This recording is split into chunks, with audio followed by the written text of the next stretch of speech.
ନୀଳାଚଳ ଧାମରେ ଏକଥର ଭୟଙ୍କର ଦୁର୍ଭିକ୍ଷ ପଡ଼ିଥିଲା। ଧନୀ ଗରିବ ରାଜା ପ୍ରଜା ସମସ୍ତେ ଦୁଃଖରେ ଥିଲେ। ଲୋକମାନେ ଭଗବାନଙ୍କୁ ଡାକୁଥିଲେ, କିନ୍ତୁ ସମସ୍ତେ ଭାବୁଥିଲେ ଯେ ଭଗବାନ ମନ୍ଦିରରେ ମାତ୍ର ଅଛନ୍ତି। ସେହି ସମୟରେ ଏକ ଦିନ ରାତିରେ ସେବକମାନେ ଦେଖିଲେ ମହାପ୍ରଭୁ ଜଗନ୍ନାଥ ମନ୍ଦିରରୁ ଅଦୃଶ୍ୟ। ସମଗ୍ର ପୁରୀ ଚମକି ଉଠିଲା। ଖୋଜି ଖୋଜି ସକାଳେ ଦେଖାଗଲା ପୁରୀର ଗଳି ବସ୍ତି ଓ ସମୁଦ୍ରତଟରେ ଭୁଖା ଲୋକଙ୍କ ମଧ୍ୟରେ ଜଗନ୍ନାଥ ବସିଛନ୍ତି। କେଉଁଠି ମାକୁ ଭାତ ଦେଉଛନ୍ତି, କେଉଁଠି ଅନାଥ ଶିଶୁକୁ ଆଲିଙ୍ଗନ କରୁଛନ୍ତି।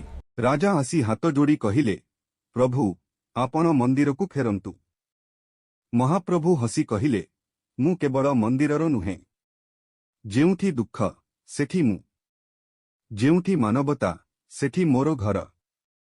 ସେହି ଦିନଠାରୁ ଲୋକମାନେ ବୁଝିଲେ ଜଗନ୍ନାଥ କେବଳ ପୁରୀର ନୁହେଁ, ସମଗ୍ର ଜଗତର ନାଥ।